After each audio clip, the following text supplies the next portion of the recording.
یہ مجھ سے پوچھا گیا ہے کہ جی صحابہ کرام کی تکفیر کرنے والے لوگ حسن اللہ یاری، شہنشاہ نقوی، سوال کیا ہے؟ غور ہے، کیا سوال ہے؟ جو صحابہ کرام کی تکفیر کرتے ہیں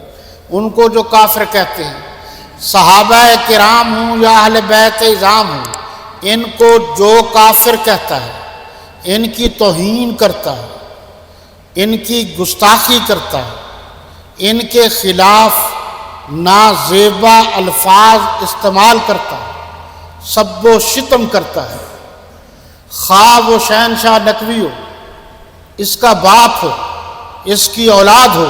اس کے ماننے والے ہوں، حسن اللہ یاری ہو، اس کا باپ ہو اور اس بدبخت کے ماننے والے ہوں، کوئی بھی ایسا کام کرے گا تو وہ بالکل متفقن علیہ کافر ہوگا۔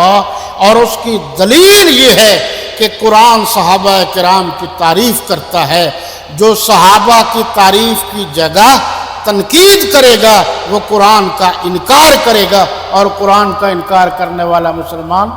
نہیں ہو سکتا۔